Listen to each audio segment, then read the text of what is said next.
And I'm always trying to get more reading in because it makes me feel so smart. So I'm listening to a lot of titles right now, and I'm doing that with Audible. I am about to embark on a journey with the audio title The Plot by Jean Hanff Corlitz, and I'm really excited that Audible is there to help me. As an Audible member, you can choose one title a month to keep from their entire catalog, including the latest bestsellers and new releases. There are thousands of titles. Try Audible free for 30 days. Visit audible.com/crappens or text crappens to 500-500. That's audible.com/crappens or text crappens to 500-500. I'm Anna. And I'm Emily, and we're the hosts of Terribly Famous, a new podcast from Wondery. From Adele to Victoria Beckham and Lily Allen, we take you inside the drama-filled lives of our most talked-about celebrities to find out what it's like to walk in their shoes. She means their beautiful Prada shoes. Listen to Terribly Famous wherever you get your podcasts. Watch what crappens, watch what crappens. Who cares what happens when there's so much that crappens? Crappens, crappens, crappens. Watch what crappens, watch what crappens. Who cares what happens when there's so much that crappens? Watch what crappens, watch what crappens. Who cares what happens when there's so much that crappens? Hello and welcome to Watch What Crappens, a podcast about all that crap on Bravo that we just love to talk about. I'm Ben Mandelker. Joining me today from Palm Springs, the one and only Ronnie Karam. Hi, Ronnie. How are you? Well, hello. How are you? I'm doing great. I'm excited to talk some more Below Deck Down Under today with you. Are you excited? Me too. Yeah. Good. We have 2 episodes. This is the recap of the first episode.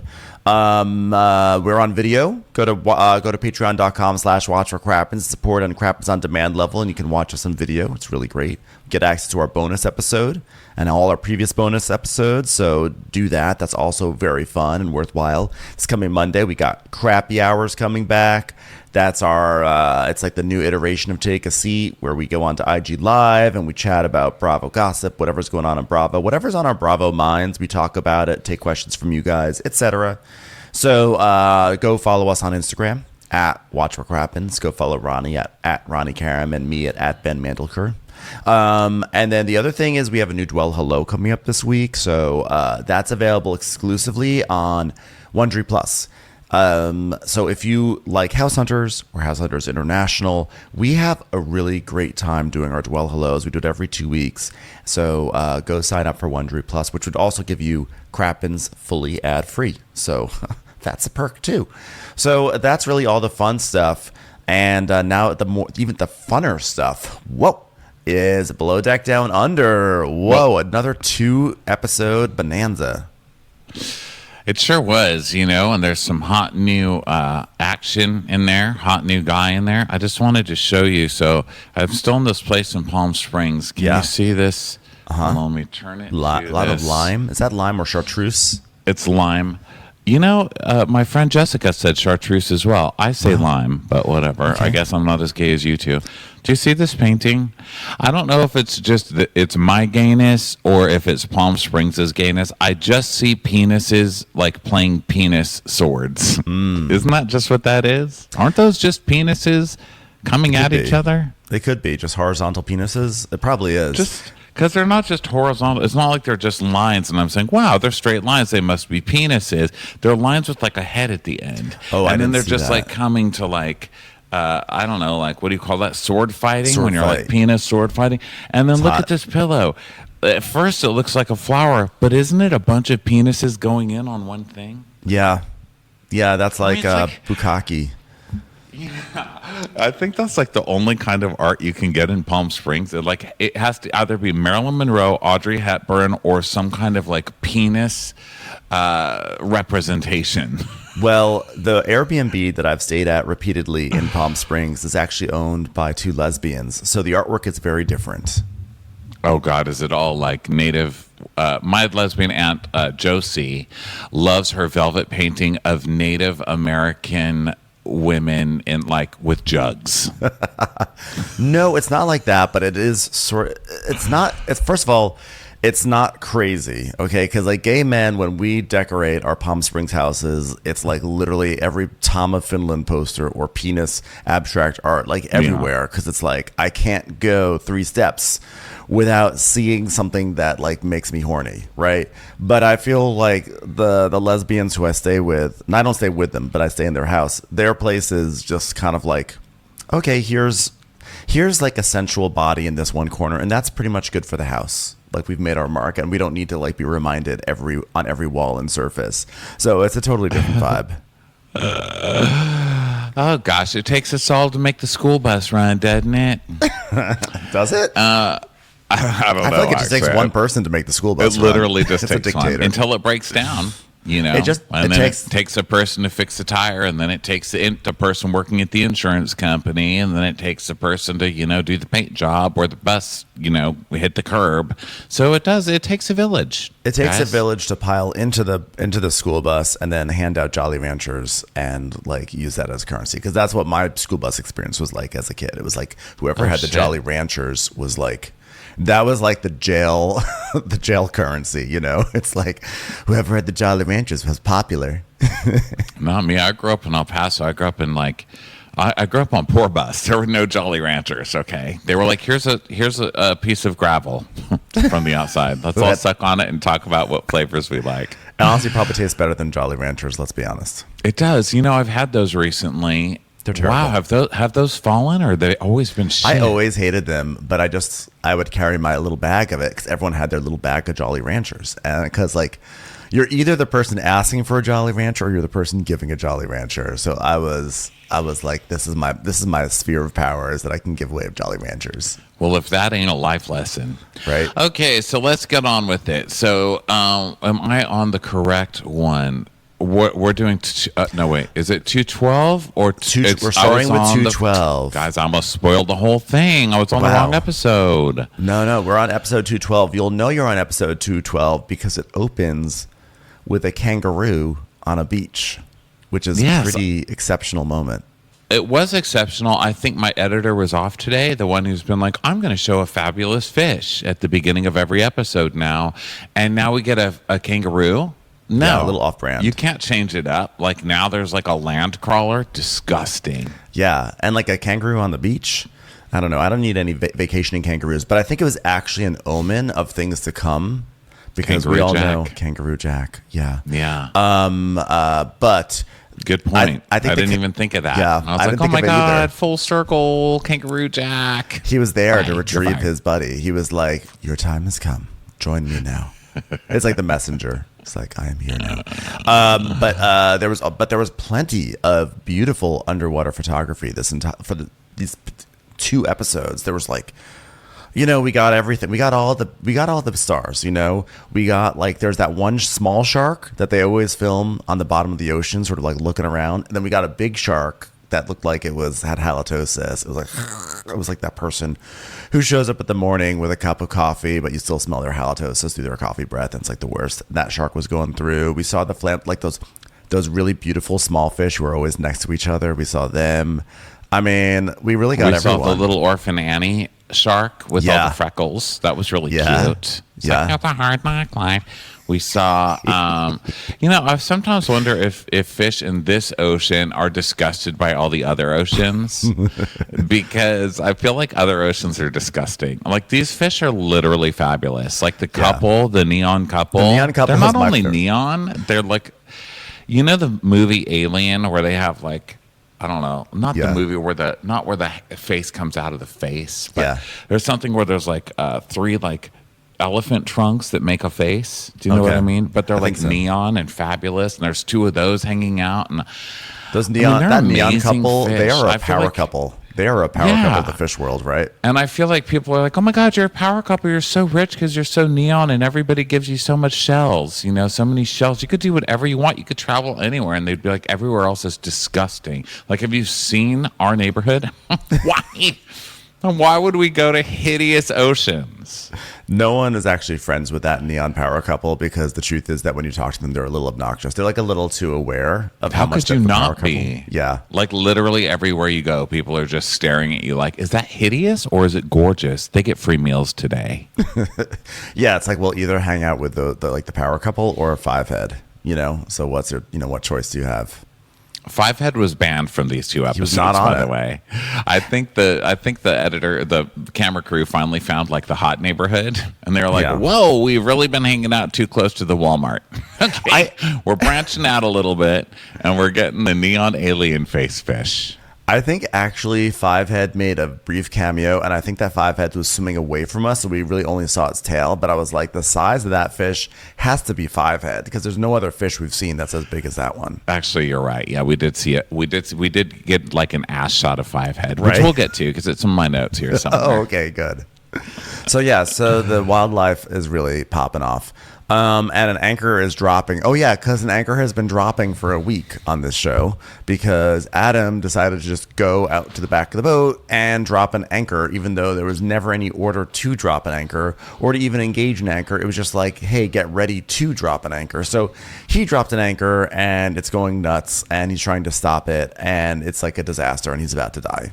And the boat's going full speed ahead. Okay. Full speed. So that's very dangerous, apparently. As Joao tells us, that chain can whip up and take your head off. And the chain's dropping rapidly. And then Adam finally stops it.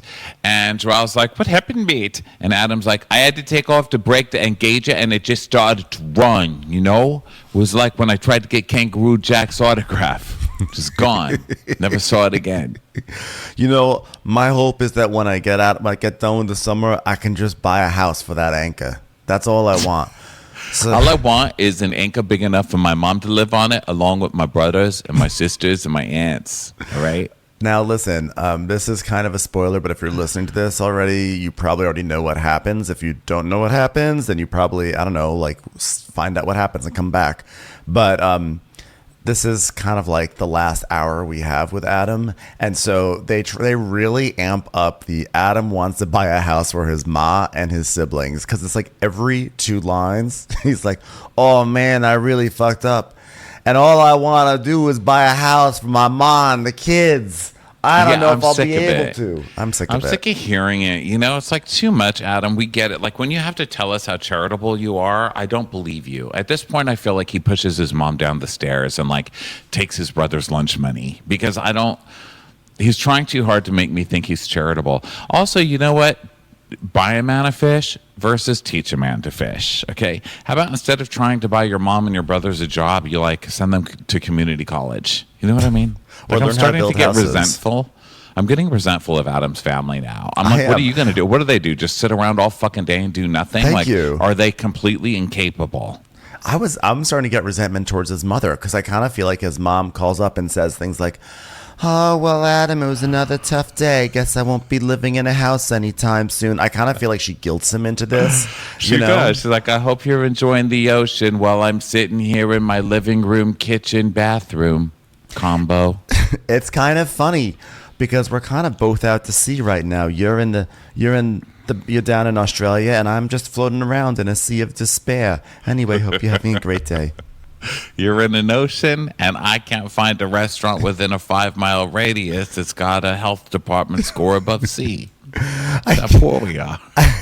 I can't help but notice the irony, sweetheart, that you're on a boat floating in the ocean, and I'm just sinking in an apartment for the rest of my life. Just waiting for a life jacket, honey. Just waiting for a life jacket. Have a great day, sweetheart. So also Joao this show is the king of overpromising us stuff, because every week they're like, oh my god, we're gonna crash, and then we don't crash. But this week Joao actually says that chain can whip off and behead people, and I was like, well, where's that? I mean, if you're gonna give me 2 episodes of this show a week, I need some beheadings. Knock some fucking heads off. I want to see it. You don't realize how dangerous a chain going that fast could be. It could whip up. It could snap off your head. It could become prescient. It could become become our new overlord, and then all of a sudden we are all slaves to the chain, and we have to do everything for it, and it's forcing us to sail our boat from country to country so it can go and pillage cities and take over households and ruin people. You don't understand how dangerous this force is that Adam just released. Or it could be perfectly fine. Either way, it can go either way. It's okay. It turned out to be okay. So then Captain Jason's like, a crew member dropping an anchor while you're on the way? The damage to the boat, the damage to himself. He could have ruined our whole season. I'm furious. It's like, I'm going to need a little more from you. By the way, dropping an anchor while we're underway is the new, this is a retrofitted boat from 1977. It was a Japanese fish with one prop. Now it's single prop. Dropping an anchor while we're underway. He's going to say that about 10 more times this episode. So Anchor's home now. They work it out. And the captain's just sighing. And Adam and Joao, Adam's just like, whoa, I thought I'd let it off the brake first. And Joao's like, no, you engaged the clutch. The brake is last. Clutch, then brake. And Adam's like, but it's different in cargo, bro. For fuck's sake, you can't just keep saying that. I know. You don't call it Babwe Zim. It's Zimbabwe. Things have to be in the proper order. Everything's different in cargo. So Adam's like, oh my God, for some reason in my head, I was like, whoa, this is how you do it, you know? Gosh, that's how you drop it on commercial boats. I crisscrossed my trains of thought, and now Jason's looking at me like I'm some kind of idiot. Adam, you're some kind of idiot. You're a nice one. You're nice, and I genuinely feel bad for you by the end of this process, because I do think you are actually like a very nice person, but you are some kind of idiot. Dun, dun, dun, dun, dun, dun. I wish I could listen to that if only I had a radio. They won't allow it here in this 8-person raft me and your brother's living in the middle of Brooklyn. Listen, I get, like, you know, you're not on a cargo boat. You're not on a cargo boat. You can't keep saying that. You're on a yacht. You got to do yacht things on a yacht. Okay. It's like, you know, it's like it's like saying, oh, I used to work at McDonald's, but now I work at Le Bernardin. And then you just like walk up to a table and like, do you want to have a combo with that? Like, you're like, oh, sorry, that's what we used to do at McDonald's. Do you want that Biggie sized for an extra 99 cents? Would you like a Grimace shake with your lobster? Oh, sorry, that's just what we did in McDonald's. But also, he's like, it goes the opposite way on cargo. But why would you engage the clutch? How could you do the brake and then the clutch? I don't think it works that way on any. I feel like he's lying. I feel like any he's moving thing. I feel like he's because we ill-informed. literally saw him walk to the. I think he's like stoned or something, because we saw him walk right to the anchor thing and just go bloop and just watch it start dropping. He didn't even move until people were like, we're all gonna die. We're all gonna die. He was Hey, like, oh. future beheaded person, could you stop that? Yeah. I don't think he crisscrossed his trains of thought. I think he just didn't have a train of thought. The fact that he's even thinking about trains when he's on a boat, that's the problem. He's like, I brought down the warning signals, but the bus didn't move off the tracks. Now everybody's dead. Takes a village to crash a bus. Like, wait a minute. No more You're Jolly crisscrossing Ranchers. your villages. Yeah.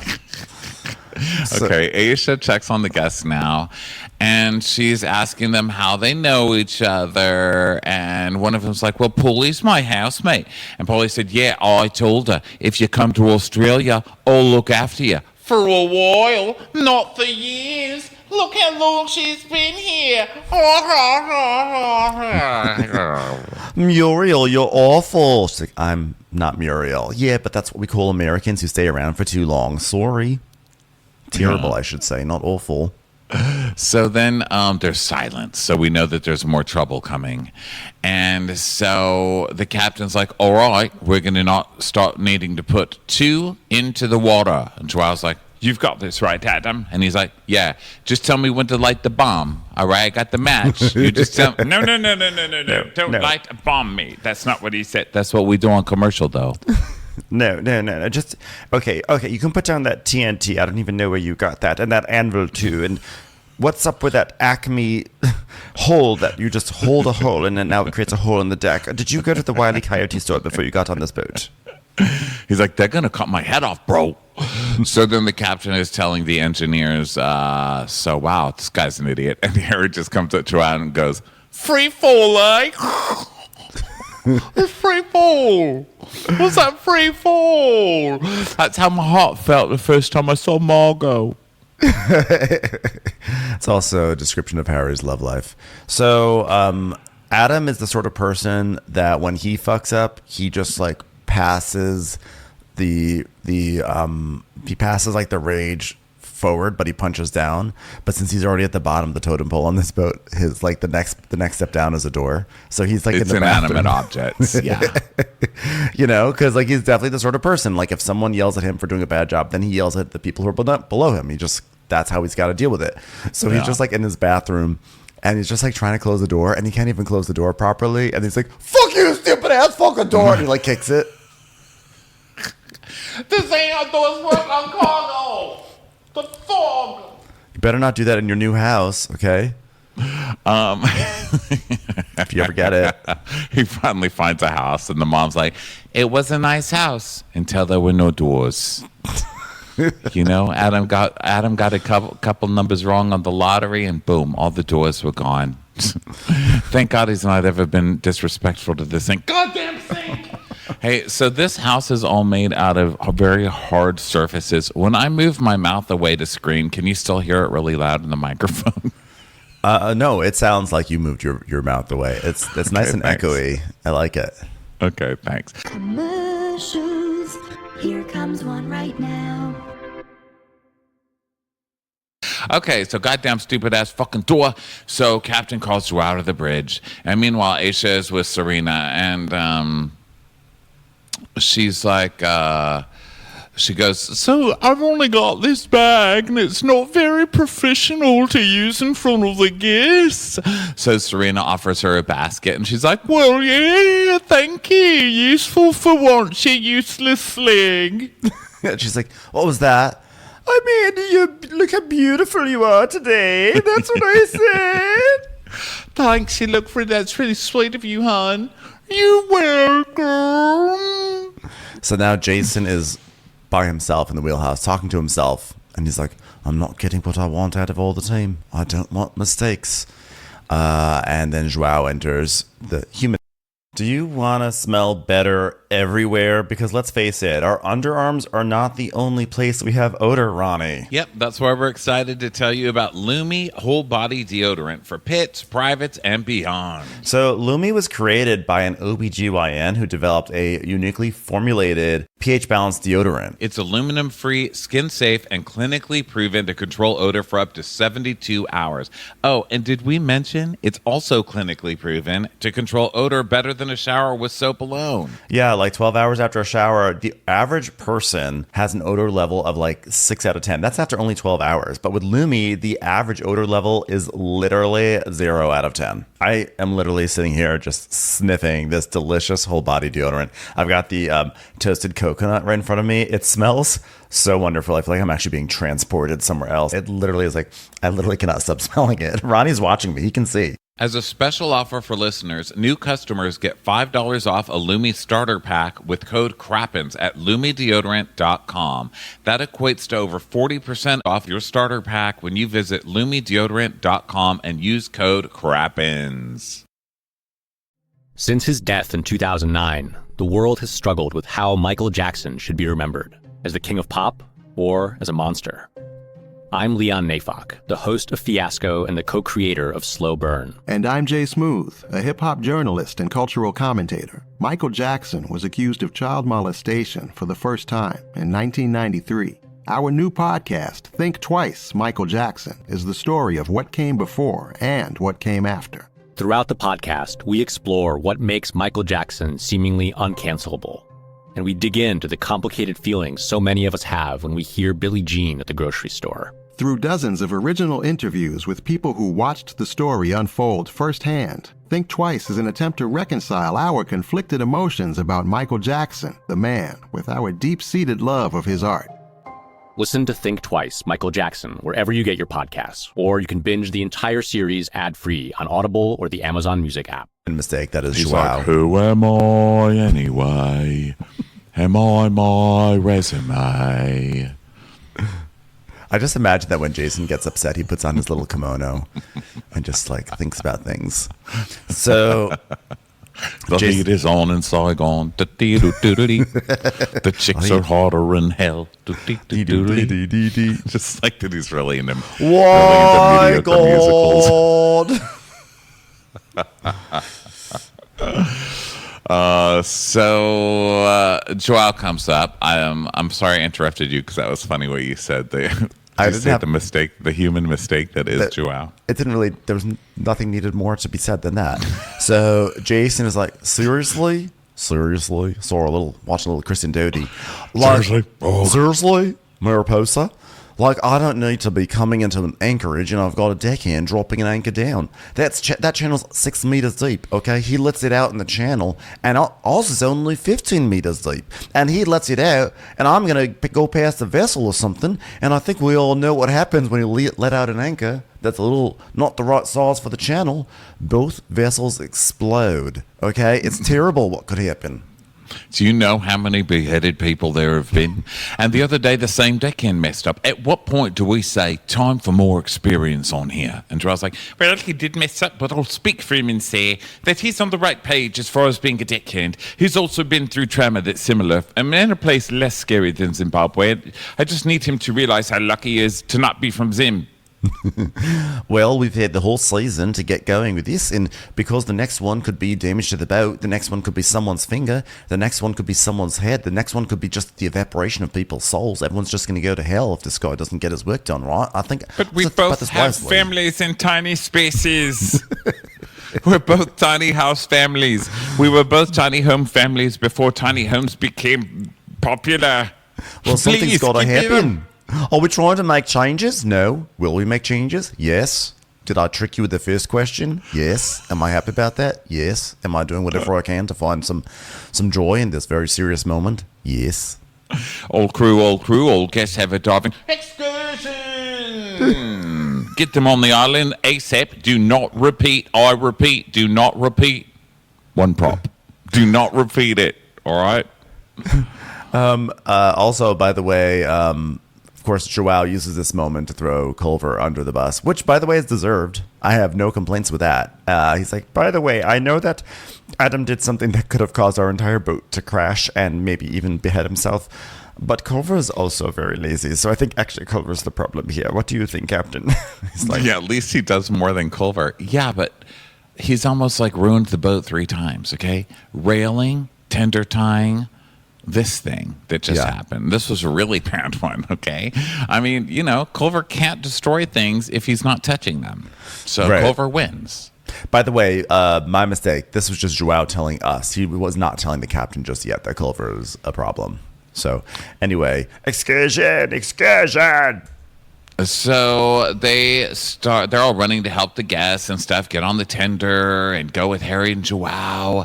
And Harry is ignoring Margot today because, he's 12. And she's like, hi, Care Bear. And he's like, hello. And it's really awkward. And he's like, since Margot put me in the friend zone, I'm going to put distance because I got shut down on my feet. So I need time. I don't know. I think he's right to be like, oh, shit. Like, I honestly am happy that for once we have someone on a guy on below deck who, when the girl says, I'm just not into you, that he doesn't continue to try to pursue her a la, Gary or any number of the leches that are on these shows. So I was happy that Harry's like, fine, I'm just going to shut my mouth. I'm going to stop trying to do this, Well, I'm not saying like, oh, God, I really if this is below deck, could you please get aggressive and insist that somebody like you? I don't mean that. I just mean he's suddenly like, hey, like, look, we're friends, to being like, hello.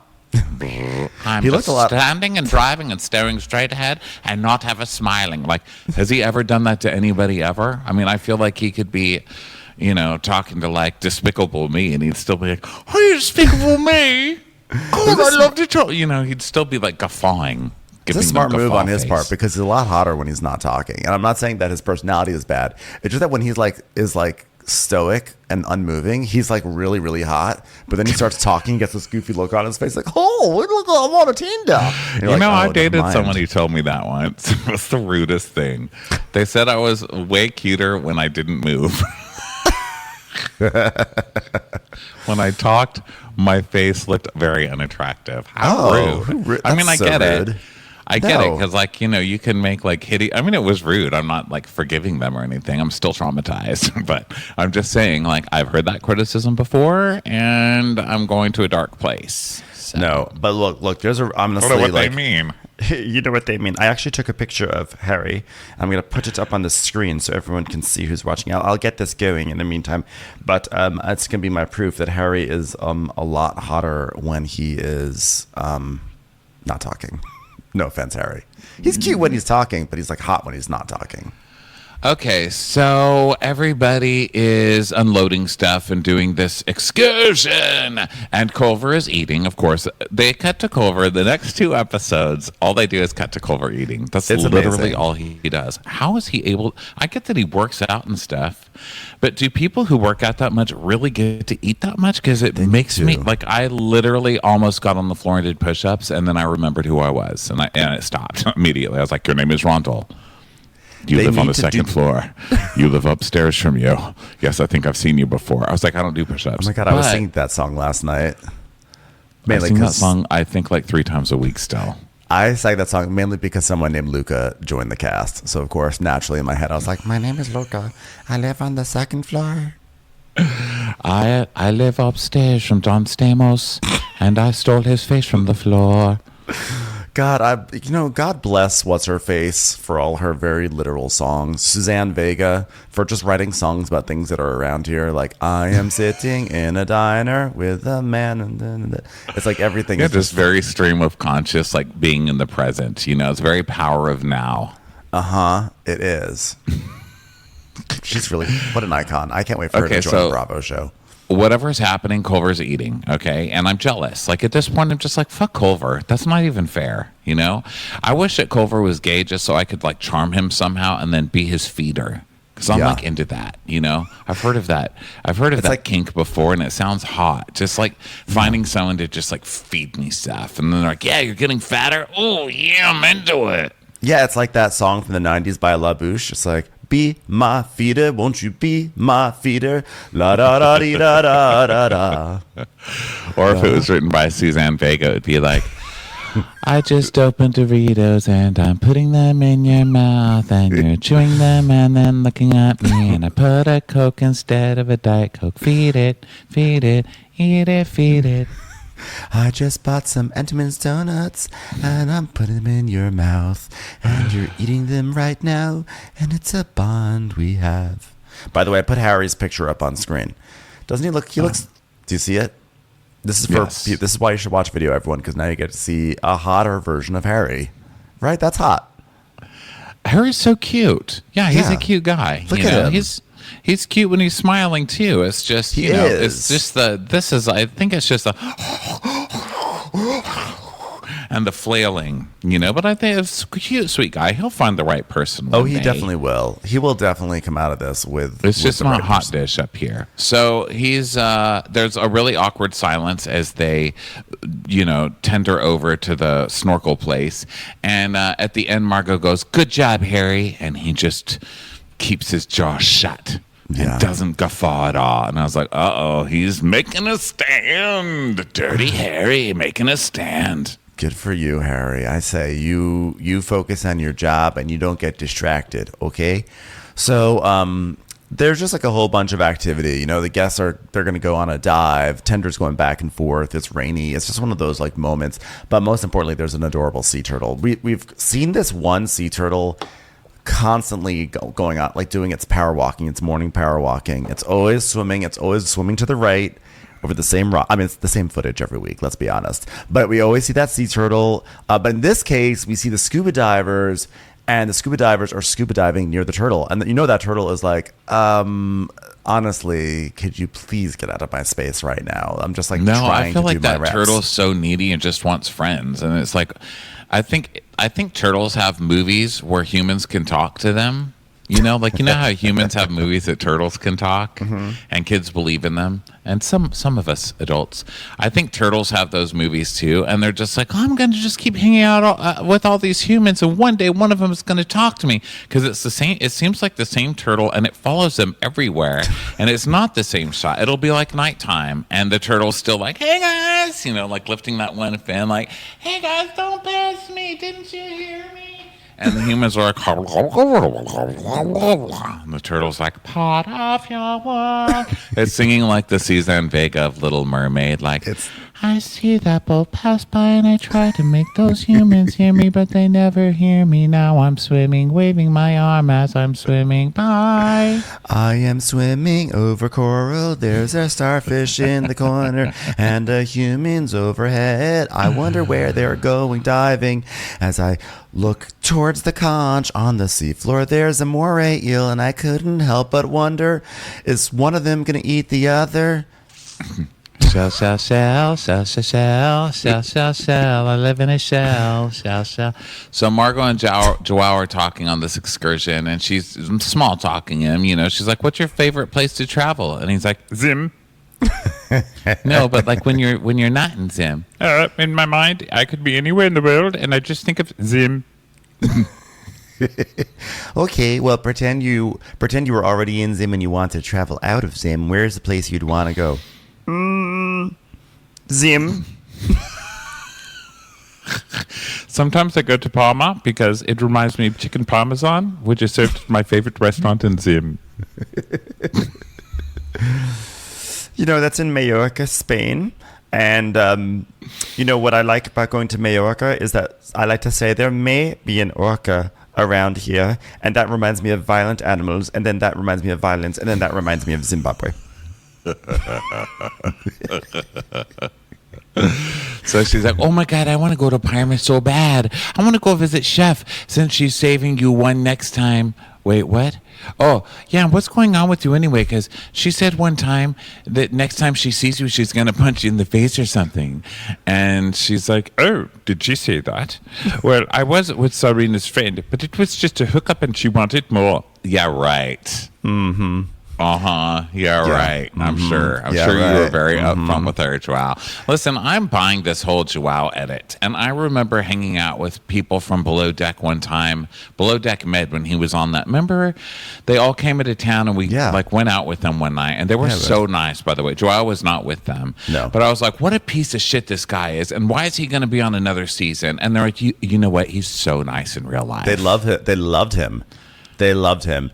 And so I was always like, but I don't believe it. And then that second season, Joao was better. And I was like, fuck this edit. He's still terrible. But now this is like 2 seasons where Joao has been actually like fine.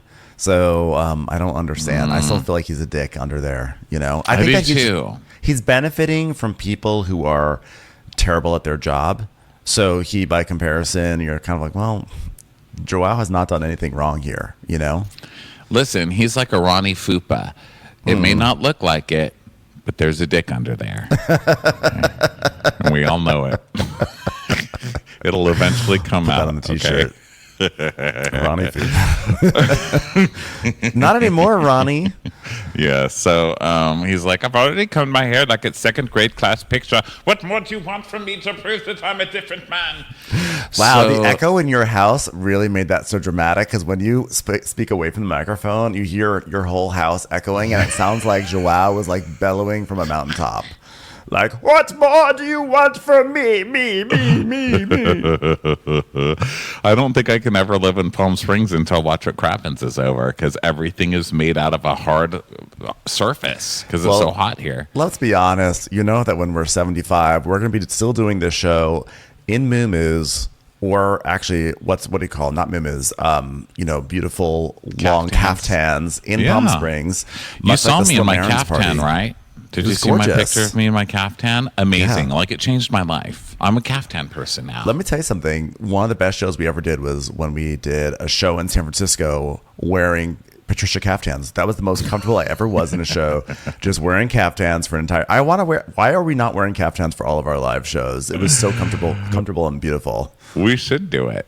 Yeah. So Margot's like, tour. oh, okay, so I guess you and the chef are fine, huh? He's like, yes, we are fine together. So then the guests finish snorkeling and get back on the boat, and they're all taking shots out of their snorkels, and then they're drinking porn star martinis, which I feel like is dangerous. Porn star martini, that's a lot of fucking. Like, I like porn stars because I feel like it's the safest sex you can have because they're just on a computer screen. You know what I mean?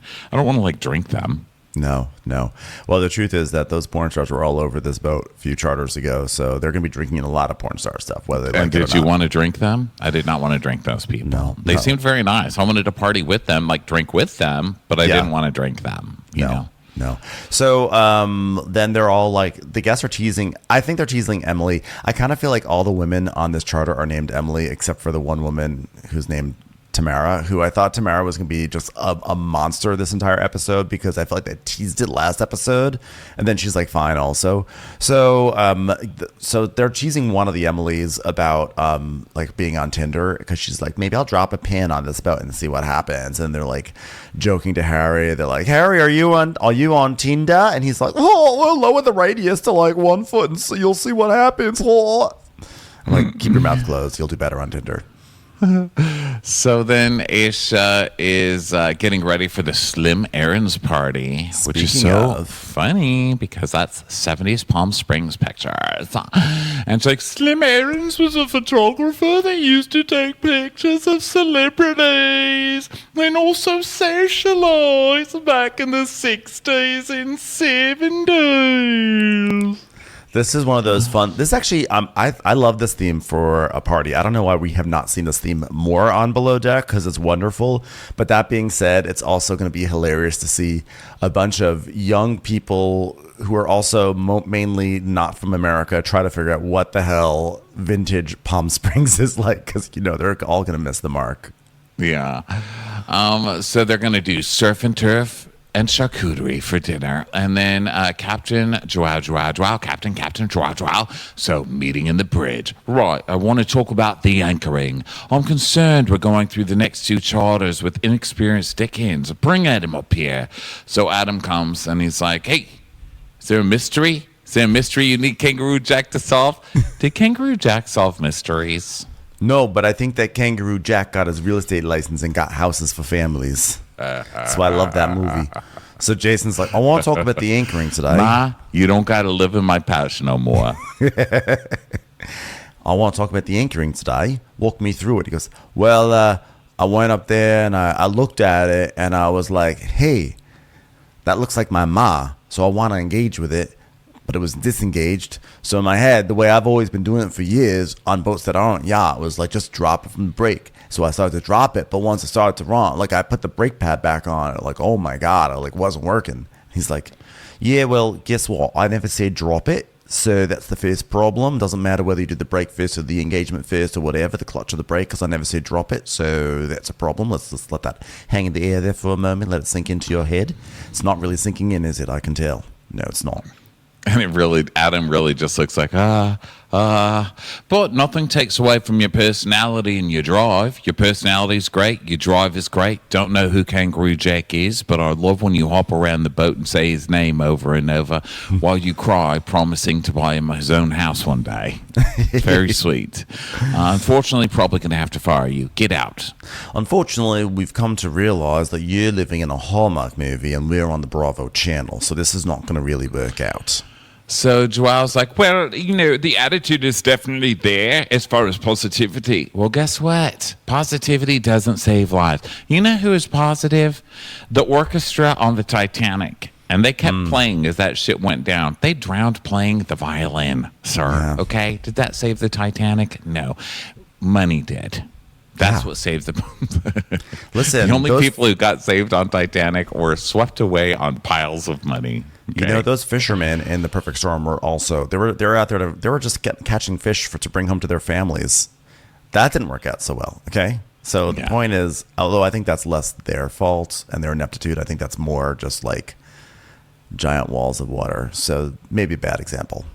But the point is, the outlook is not going to save you. So Jason's like, yeah, positivity doesn't work. Okay, as I've told you many times on this show, positivity is a lie. So why bother? Commercials. Here comes one right now. Well, this is a hard one. I mean, Adam's a nice guy. I like him. Everyone likes him, and I can understand I can tell he understands what he did wrong, but I'm leaning towards letting Adam go because of the severity of what just happened. I have to give this some time and thought. Okay, I've given it like 3 seconds and thought about it. I'm going to fire him for sure. Yeah. So everyone gets seated for this Slim Aaron's party, and Serena's like, my theme is vintage. Let's think back to the 70s. That's when surf and turf started. Haven't you done surf and turf on every I'm going to serve them a tomahawk, and then for the surf, another tomahawk. And then it's going to be a tomahawk, but I'm going to put them on little surfboards. So it's like surfing, turfing. Understand? And then I'm going to find something I can make brown and put into a bowl. So Adam's like, whoa, Joao, that was intense. And Joao's like, that's yachting, bro. Take it with a pinch of salt and keep rolling. It's sort of like making sushi in Zim. And it's just about putting more initiative into it, okay? Thinking on your feet. You do think on your feet, don't you? He's like, nah, I gotta sit down before I do my thinking. Okay, but that'll be a problem. But I do sometimes think with my feet, which is weird. You know, and Adam's like, it's an incredible mistake, and I can't believe I did that. I worked so hard for my family to put them in a house. I've been thinking about my mom all day because I understand the gravity of the situation. And you know what gravity does? It holds down houses. My ma said that her favorite movie of all time was actually Gravity, and she said that if she ever gets stuck in space, that I should come find her. So to this day, I just want to get her a house so she doesn't have to go to space. So guests want to play Truth or Dare with the crew because this is one of those group of guests who's just going to like sexually harass the crew as much as possible. Mm-hmm. And, I guess we all should wonder about double standards, et cetera, but frankly, I'm just not in the mood today. They're just boring and people. I have no problem exploiting Joao. You know what I mean? Yeah, and they're also just boring people who are trying to do anything to be interesting and exciting. Yeah, I think so too. Yeah, it's white people having a white party. Yeah, celebrating the whitest shit that ever happened.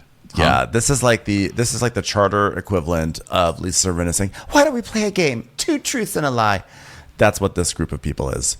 So this group is like, pre-mixed egg whites that you buy in a carton at the store. Wow, that's sad. It's a lot of, and you're like, why isn't this coming up into meringue? And you're like, they do something to it. They do something in the carpet to homogenize it even more. Yeah, I think the pasteurization does something. Yeah. Just a sad experience. So they're talking about wanting to bang. One of the Emilys is talking about wanting to bang Harry or something. So then Joao, there's Joao suggesting that Harry put on a blazer for the Palm Springs look. Harry's like, no, I think I look pretty good the way I do right now in my wacky shirt. And then Aisha's like, Harry, they want to have a threesome with you, so get ready. She's like, you need to show the boys the ropes. Can you imagine Harry in a threesome? And then they cut to Harry like flailing all over the place. And she's like, he would not know what to do. It would definitely be like having sex with a very large fish out of water, like that fish just flapping all around, and it's just like going to kind of ruin everything. Harry's movements remind me of that chick who was in Showgirls from Elizabeth Saved by Berkley? the Bell. It's like her dancing. That's like his mannerisms are like Elizabeth Berkley's dancing in Showgirls. Just very like... I was about to say, if you said Gina Gershon, I'd be like, I don't know if I can co-sign this. I'm not brave enough to diss Gina Gershon. No. I feel like Gina Gershon would show up at your house no matter where you are and just kick the shit out of you if you ever said something bad about her. I'm ready for Gina Gershon to show up on Below Deck, where she just shows up and she smokes cigarettes at that table the entire time. I'm like, I'm so sorry, but we can't have smoking at this table. And she just takes a deep drag and goes, what are you going to do, Aisha? Tell me. What are you going to do? Okay, so then Margot hears the threesome comment on the radio, and she's like, must be nice. Hope you guys have fun without me. And she's doing laundry. So they're making jokes about the threesome with the guests, and the guy's like, stuck before mistakes. And Jack's like, you know how back in the day all the kings had gout? It was because they were eating like this. That was very hilarious. Yeah, and then they have salted factoid. caramel salted caramel panna cotta and mini cheesecakes and fondue. Yeah, Joao brings a giant charcuterie board of desserts upstairs, and it's very scary. Is he going to drop it? But he doesn't. So the guests all love the food. It's just so much food. And meanwhile, Jason is texting his Norma, and he's like, Hi, Australian Norma. I might need a new deckhand, someone with great experience, potentially someone who's attractive and looks like a celebrity sibling. So now the guests go to bed. Everyone's cleaning. Serena stubs her toe, so Joao starts putting like a little splint around it, and she's like, oh, I can't be hobbling around like this. No one's going to want to kiss me if I look like this, Joao. He's like, you're full of shit. You make out like you couldn't be with anyone, but you don't actually want to be with someone. I mean, even someone standing right in front of you making a toe splint who's called you mediocre to your face. I'm just a Zimbabwean standing in front of a girl, telling her he loves her to be in a splint. Just a zim with a splint, standing in front of a toe, saying, why can't you be straighter, you mediocre looking toe? Some people are happy being with mediocre toes. Can't you see? In Zim, we actually don't even have splints. If you stub your toe, it goes diagonal for the rest of your life. It's just the way we do it in Zim. It's a hard life. If someone sees a broken toe in Zim, they take it off your foot and put it in a bag and steal it and try to sell it downtown. That's just the way it goes in Zim. That's just the way it is. Some things will never change. So Joao's like, between myself and Zarina, it's hard to figure out where's the line. Where did the joke stop? Where did the joke stop and the Zim begins? I don't know if she would actually do anything because of a friend, but can she not just tell me how she feels? At the moment, I'm quite confused. It's like I'm standing on the border of Zim and Botswana. Which country am I in?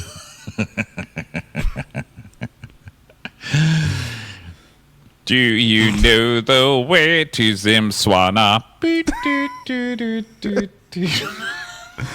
I want to know what Zimbabwe is. I want you to show me. I love Zim, but every day I'm learning.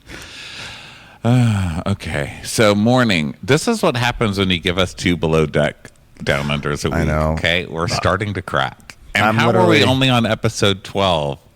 when they keep saying, they're like, all right, everybody, we've only got 11 charters left. I'm like, what the fuck? No, they did say, actually, this season I paid attention. They have 9 charters this season, and they are, by the end of the next charter is charter 7. So we only have 2 more charters left after this. Oh, thank Jehoshaphat. I mean, I'm enjoying it. I It's love just this a lot, season. Yeah, By the me way, too. every fucking week with this show, it always ends. I'm like, what the fuck is going on with this boat? I mean, this episode is like a whatever episode, but next episode I was like, what the hell? Every single week something crazy happens. Now I'm starting to realize why they're doing 2 a week, because it's like an onslaught of madness.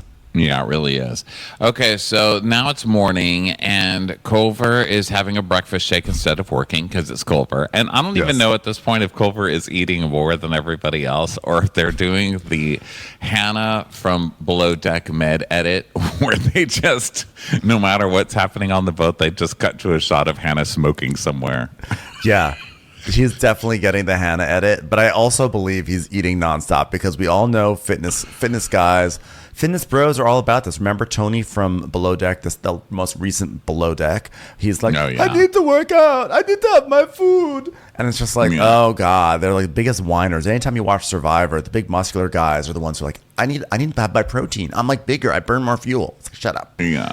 So Margot's in the galley, and Serena's like, oh, I was just thinking about you. Were you? Well, here I am. And then they hug, which is really cute.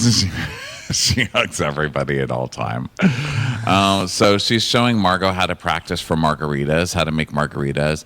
And Margot's like, I feel pretty good in laundry and cabins, but I learn the most when I'm helping Aisha. And I did kind of float the idea of being second stool for a charter. And she didn't say yes or no, but I feel like she was thinking about it. So hopefully she gives me that chance. I just want a vacuum. Yeah. And Culver is still eating. I mean, we get so much Culver eating footage, and we already have a baseline high level amount, but it's really an overdrive right now. So Margot's serving some cocktails, and tonight's going to be the white party. And then Captain Olaf texts Culver. I was like, who is Captain Olaf? Is this a little snowman that's like has like an ice vessel?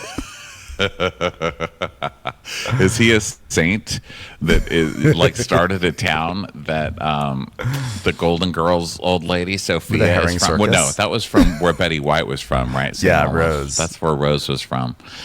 It's just the saint that Rose's town was based on. Yeah, Olaf. It's weird because they name Captain Olaf. It's also weird that it's in the Med. Yeah. And I'm like, so is Culver gonna like get fired and then get to go on Med? Is like their spin-off character? Like, what's happening here? Well, because I was like, but Captain Sandy is still, she hasn't been fired or anything. So Captain Olaf is a whole separate Olaf. And then I thought, what if Olaf is Sandy's like secret code? She's like, hey, I'm gonna text you, but no one can know that it's me, okay? Because I'm a little bit of a celebrity. I'm kind of a big star, okay? So when I text you, put my name down as Olaf. Put my name down as Olaf in your phone, okay? It's between you and me. Wink, wink. So there, he gets a text from Captain Olaf, who's like, "Hey, Teeth, crewing up in Barcelona, need deckhands and a stew. Are you available this summer? Bring your bleaching kit." And Culver's like, "A captain I previously worked for reached out and said he needs crew in the Med."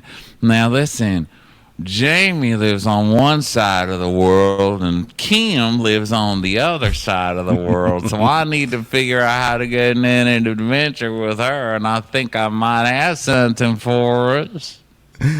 So now the guests are going down the slide, and the crew is getting into whites because tonight's a white party, because of course it is, because these people are basic. And then Harry walks by the laundry room, and Margot's like, "Bye." And he goes, "Oh, hi." She goes, "Okay."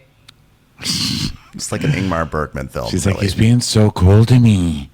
And that's why I didn't want to have that conversation with him. I just wish I never talked to him about it. And then we get a shot of this ground shark. I don't know what you call them, but it's the sharks here, like, they're always on the ground. I don't know why. But this one's like on the ground, and it's just like bum, bum, ba-dum, bum, ba-dum. The way it's just swinging its hips back and forth. I was like, that is the sexiest fucking freckled faced shark I've ever seen in my life. And it takes up all three of the squares. Yeah, it really comes through. That shark has a lot of presence, because there's another shark later that's not quite the same. No. So meanwhile, Jason's getting impatient with the deck crew because he keeps on noticing all sorts of crap around, or surfaces that aren't wiped and whatever. And Joao is changing in his room, and Culver's in there too. And he tells Culver, like, "Hey, go get, like, you should go do like a deck check or something like that." And meanwhile, Jason, while he's up there, Culver goes, "Should we have some food and hang before service?" He's like, "No, go put the battery in the tender of the thing." Yeah, because Jason has the radio to say, "Oh, Dick, just a reminder, you might want to turn the batteries off in the tender, you dumb fucks." So Culver's like, "Copy that, Captain. I'll make myself a Dutch baby, just exactly as you said." So the guests are getting ready for their white party, and Culver says he turned the batteries off. And this is all very important for later, those of you. So then Serena's like, "For tonight's party, they wanted, glamour, so we're doing mushroom ravioli. You can't get subtly more fancy than that, can you?" Then she serves a tomahawk. Shaped like a mushroom. So then Aisha hugs Jamie for setting the table. She's like, "Did you set the table, Jamie? Stop it! It's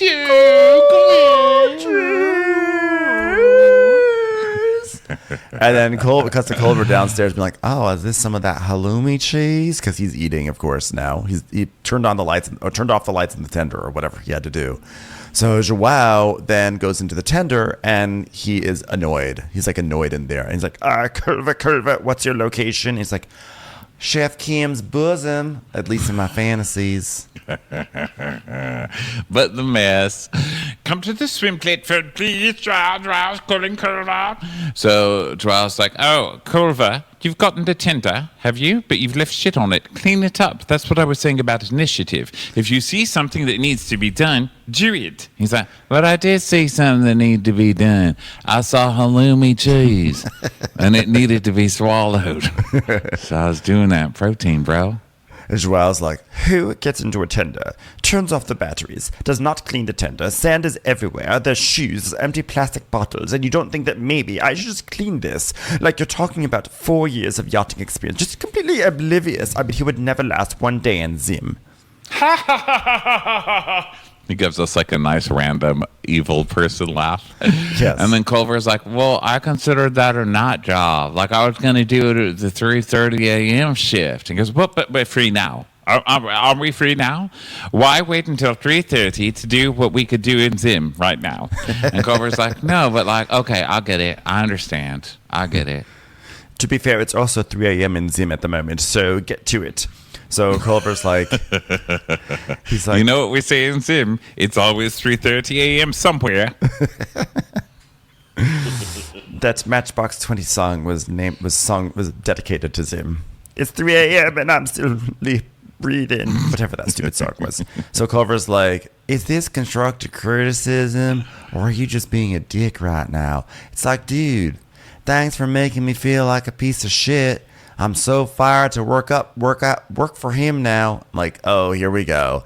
The classic, I'm not motivated by my boss. I'm like, no, you didn't do your job. Your boss got mad at you. That's what happens. Your boss's job is not to inspire you. Is Jesus your bosun? Okay? Fuck off, bro. Find your inspiration at the bottom of a glass like the rest of us. And then we cut to the sexiest, most elegant, and glamorous couple in all of the ocean. I called them alien vagina fish. What did you call them? I called them iridescent fish. I win. Either way, they are there, and they're like, I have to tell you, that new restaurant that opened up on Melrose, it was divine. I mean, it was a soft opening, so you can't really get into it just yet, but we went because we were invited. We know the chef, and it was wonderful. Soft opens. So Culver is talking to Joao, and Culver is really bothered that he got a note, you know? Yeah. And so he's like, dude, I just don't want you to think that I was just blowing that off. You know what I mean, bro? And he's like, no, I don't think you blew it off. I just want you to think ahead. He's like, all right, well, I'm going to pop down now. And then he walks off and goes, that fucking bitch. He's so mad. So then, guests are gathering at the table for dinner, and Culver is like literally, he's grumbling. He's like, fucking jerk off, damn it. And then he has to clean some more, and they do a close up of Culver's plate of food. It just says under it, Culver's cold dinner. Then we cut to Margot, and she's reading the back of a toothpaste tube. She's like, whoa, that's in there? God, there's a lot of stuff in there. Look, Margot is just on her own fucking journey this year. She's just discovering so many. She really is like doing the Ariel thing. She's like excited by forks and isn't and it rich? tubes. Isn't it neat? Peroxide, hydroxide, fluoroxide complete. Didn't you know this fixes cavities? Wouldn't you know I'm a girl who's got plaque, apparently. I wasn't using what do this you kind call of it? toothpaste. Tartar.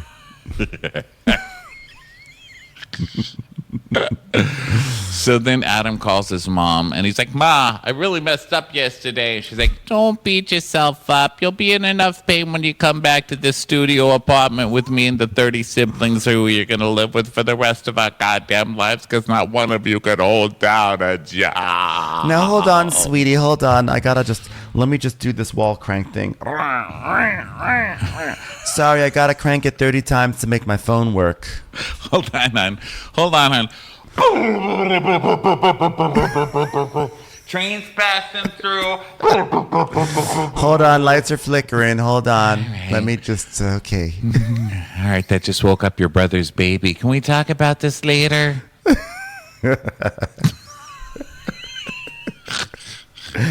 You're doing great, sweetheart. Don't worry. If you mess up, it's okay. We're used to living in a tiny box. It's nothing. Don't worry about that house. I don't want it anyway. So dessert is delivered, and meanwhile, Culver is microwaving, sadly. Yes. I mean, Culver is so horrified that he has to use a microwave. This kills the protein. He is. Microwave kills the nutrients in my food. How will I ever stay big? He is a sad golden retriever right now, and he is droopy faced, and it is hilarious. I actually find that Culver is most endearing when he's frustrated. Like, that's like, it's so funny watching him getting frustrated because he has that, like, he does have that golden retriever face, and watching it just sort of like not being able to figure out what's going on and how he can't control the situation is like deeply enjoyable to me. Yeah. So Joelle's like, I'm just, and it just shows Joelle because Joelle's watching this whole thing, and Culver's like, I hope he can see what he's done to me by forcing me to microwave. And Joelle doesn't care. He's just like writing something down, and he goes, I am writing a list so we can all be on the same page together. And Culver's just like, he sits down just so angry. Here is my list. Okay. Number 1. Well, I actually say Z. Okay, clean the chamois. I use the clean chamois to wipe down the deck. M, clean out the tinder. You get it. BABWE. That all makes sense. Those I don't have to read those out loud, do I? Let's put the we in Zimbabwe, shall we? Tomorrow. So Serena talks to the guests, and they're like, they want to do a budgie smuggler breakfast, okay? Which means all the crew has to come out here in Speedos. And then I thought, you know what? Fuck these people and their body privilege, because I am a waiter. I was a waiter forever, and I would have literally started sobbing. First of all, I'm sure they wouldn't make me do it, you know?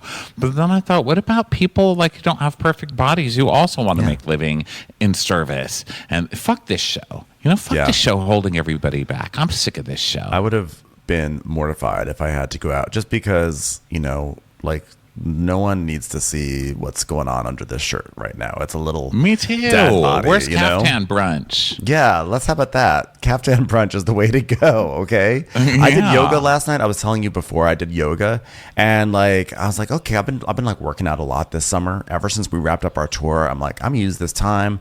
I'm gonna go to the gym a lot and try to get myself into shape. And I'm like, okay, I think I'm starting to see some results. And I did yoga last night. And, you know, there's like mirrors on like the front and the back. And we had to get into like Warrior 2. And I do Warrior 2.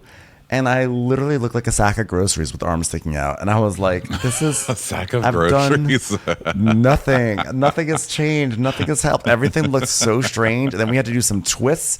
And like there's something about the twists. I was like, no. And I just kept on seeing it. I was like, and then I came home and I watched the show and I was like, God forbid, like this is why I can't work on a yacht, because I would not be able to do it. I agree with you. Fuck this show. So let's see. So now Jamie is flirting with Culver, and he's like, a to-do list. Ugh. And she's like, I haven't seen you today. And he's like, well, I have to talk to you about this sweet gig. So this captain reached out to me about a deck crew and a stew in the med. And it's going to be a what are you looking over there for? I could swear that I hear your voice coming from behind the refrigerator over there. No, it's not going to talk. Can't you see me talking? Your lips aren't moving, though. They are. Yeah, they are. Moving right now. Saying Dutch baby. Dutch. Wait. Okay, so what's this strange request that you have? You said something about a Captain Olaf. Is that a real person, Captain Olaf, or is that just like some sort of strange holiday thing that you and Chef Kim do together? He's like, well, we could do it. They need a stew and a deku. We could have a sweet time together. And she's like, oh, well, my good, well, Oh, wow, well. And she tells us, I'm speechless. I've known Culver for less than a week. He's like, it's okay. You can sleep on that. I think it would be a fun season, okay? Working on getting Chef Kim on board, too. I mean, it's going to be great. You, me, and my mom, all the loves of my life. So he's like, even though I've only known Jamie a short time, since she got here, we've had an immediate connection.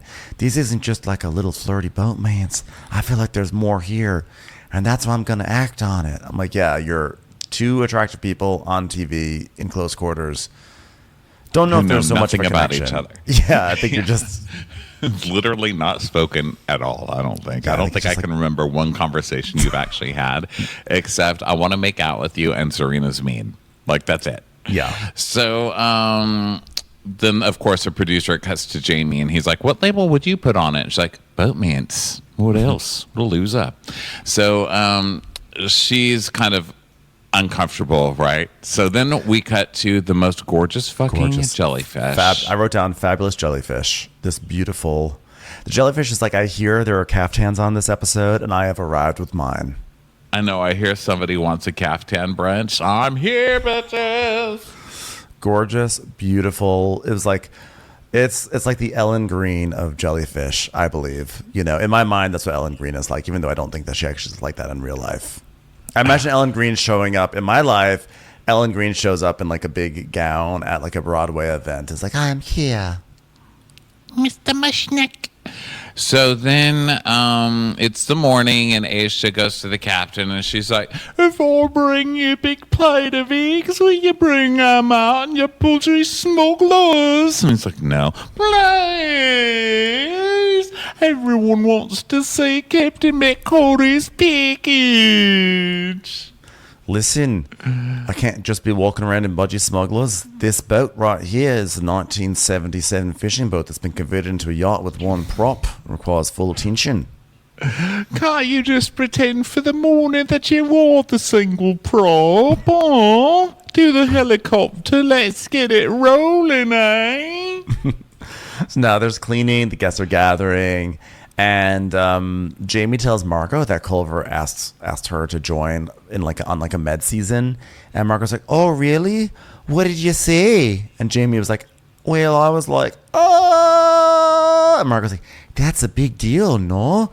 I mean, did you say yes? I mean, everyone knows that boatmances that go from one boat to the med really work out well, right?" And then I'm just imagining like, "Did you say something, Dave?" Over in the Mediterranean, echoing through my head. I know where the Malia and Tom one, where she's like, oh my God, it's so amazing to have my boyfriend chef on board. He's like, fucking potatoes. God damn you, touching my potatoes. Die in potato hell, rotten hell potato motherfuckers. Like, well, Yep. It's going to be fun. I think the med is actually where boatmances go to die. I also remember Rob and that Jessica, their terrible codependent relationship. It's bad. Both terrible. But Margot's like, oh my God, this is huge, right? And Jamie's like, oh, it is huge, isn't it? She's like, it is. It's so big. Tell me more. Tell me more. Like, does he drive a car? So then Joao and Serena, we're just going to do like every old musical today. I don't know why. I was like, wow, we were really racking up the show tunes today. We are. It's the Palm Springs of it all. So Joao and Serena are talking, and he's shucking oysters for her. And she's like, I can't believe how much we're bonding. And he's like, does it come as a surprise to you? And she's like, I guess you're just really lucky to have me in your life, aren't you? And then she's like, you've changed. You're different.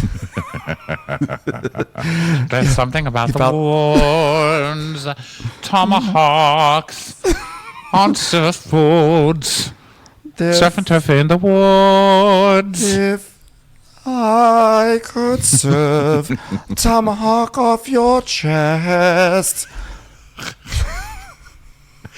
I surely would, and it would be the best. It takes Zim to get through the charter season.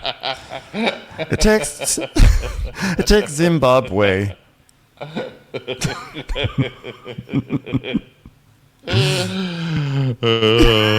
So we got. No, I'm not even going to. So, hold on, let me see how long this has been. An hour, 9 minutes. An hour, 9 minutes. Almost as long as the first Okay, we've active. got more time. You've changed your daring. There's something about this Not the girl I was hooking up with, just a chef. There's something about the Okay, so then we go to Harry and Jason, and Harry brings the captain the budgie smugglers, and the captain's like, I don't want those if you've worn them. And he's like, then no, come on. And he's like, I'm not convinced I'm going to do this, which of course you're going to do this. They didn't hire a captain who works out as much. They didn't hire you for your like record of not crashing into restaurants on docks. You know what I mean? Mm-hmm. Get your ass in the budgie smugglers, sir. Yeah. Yeah, I was like, stop acting like you're not going to. So Aisha is like, goes out to the guest, and she's like, well, we're going to be serving you some hot stuff with some hot stuff. And then everyone comes out in the budgies, and then everyone's like, wow. And then Captain Jason, he's in the budgie smugglers, and of course he looks great. And Zarina's like scandalized. She's like, oh. She like turns into Aisha for a moment. She was like, her cheeks were turning red. She enjoyed it. So he comes out, he's really hot and everything, and then he gets a text, and Captain Olaf is like, I found a lead deckhand in New Zealand 2 hours away. And then it cuts to Adam. He's like, oh my God, I really don't want to get fired today, bro. Mama, can you hear me? No, because I'm on the other side of the house that you bought me. Mama, can you hear me? No, I can't, because there's a train going by the apartment. Give it 5 seconds. So now anchor up, guests check out the bridge. Culver is talking to Serena, looking for a blender. He cannot find a blender this anywhere. is the best part of the entire night. He is like, yeah, he needs a blender. And he's like, hey, do you know where that blender thing is? I'm like, blender? So she's like, I don't know. You're the only person that uses that stupid thing. That's what has a picture of Chef Kim pasted onto it. So he's like looking around, and he cannot find his little whatever device he uses to make his protein shakes, and he is spiraling downwards.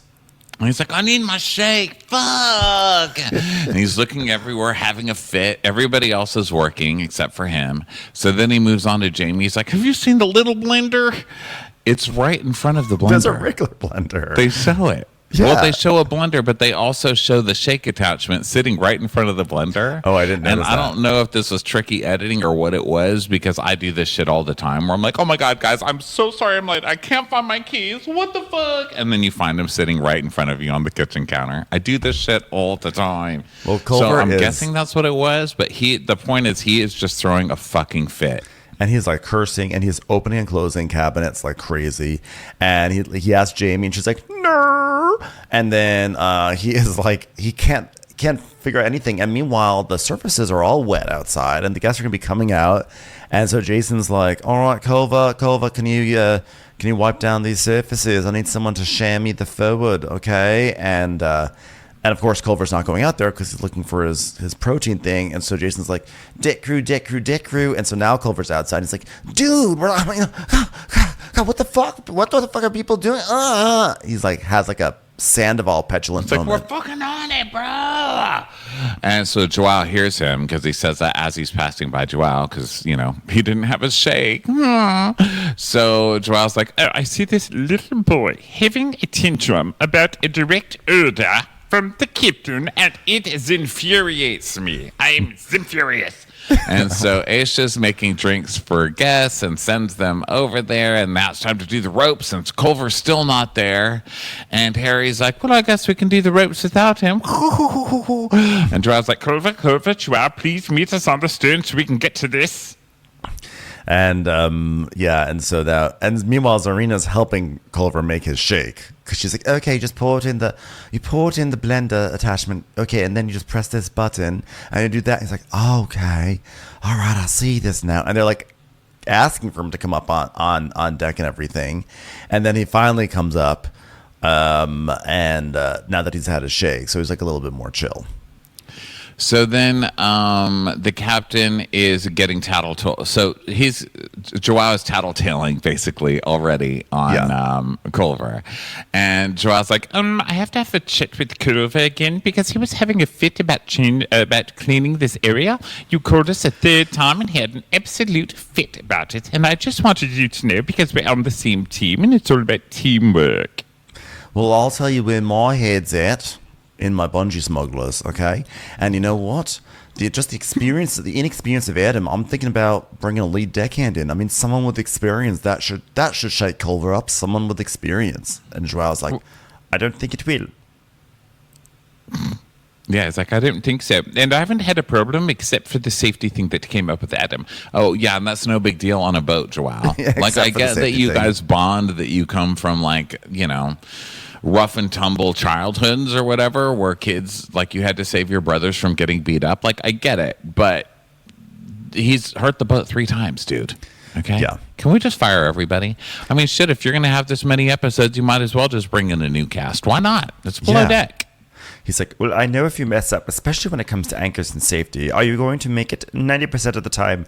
No. Are you going to make it in Zimbabwe? 100% no. But your job is at stake. However, if anyone does firing, it's Culver. It's sure he didn't almost plunge the ship into the bottom of the ocean, but he drinks a lot of protein shakes, and that really bothers me. But the one thing he's really good at is swimming. Wait a minute. Never mind. He can't swim either. Like, how are you standing up for this guy when he doesn't even know how to swim and he gets seasick? Come on, Joao. So the captain's like, well, my mind is bringing on a lead deckhand with experience and a nice big package in case we're forced to get back in budgies. God forbid we get a chubby person on here, and I think I've got one. You know, it's actually just about seamanship. Excuse me? Seamanship. We need to have lots of seamen on this boat. That's the problem. I found that there's just not quite enough seamen, and we need to bring more seamen in. That's what this ship needs right now. Well, in terms of safety, Culver's not called out on safety because he's not doing anything. And he's like, all right, I'm over this. This topic needs to be put to bed with seamen. I hear you. And that was the cliffhanger. Will Adam be fired? Will Culver be fired? Who will be fired? Someone's going to go.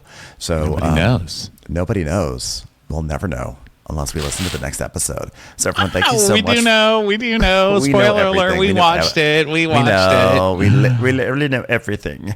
So everyone, thank you so much for listening and being here and watching. And, just keep an eye on your podcast feed because part 2 of Below Deck is going to be coming up at some point, probably tomorrow. And we'll catch you on the next one.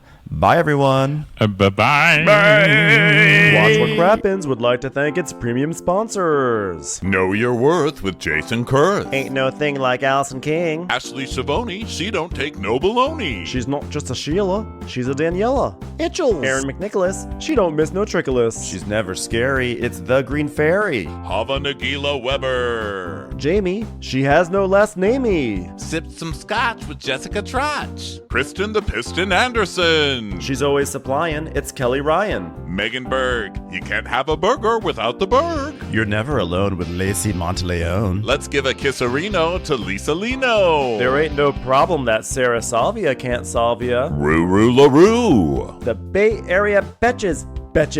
And our super premium sponsors, the incredible edible Matthews sisters. Somebody get us 10 cc's of Betsy MD. She's not harsh. She's Jill Hirsch. We're taking the gold with Brenda Silva. Erica, 500 Days of Summers. She's the queen bee. It's Sarah Lemke. We love him madly. It's Kyle Pod Shadley. Don't get salty with Christine Pepper. Let's go on a bender with Lauren Fender. My favorite Murdo, Karen McMurdo. Nobody holds a candle to Jamie Kendall. Give him hell, Miss Noel. Can't have a meal without the Emily Sides. Let's get real with Caitlin O'Neill. We want to hang with Liz Lang. Shannon, out of a cannon, Anthony. Let's take off with Tamla Plain. She ain't no shrinking Violet Kuchar. We love you guys. Hey Prime members, you can listen to Watch What Crappens ad-free on Amazon Music. Download the Amazon Music app today. Or you can listen ad-free with Wondery Plus in Apple Podcasts. Before you go, tell us about yourself by completing a short survey at Wondery.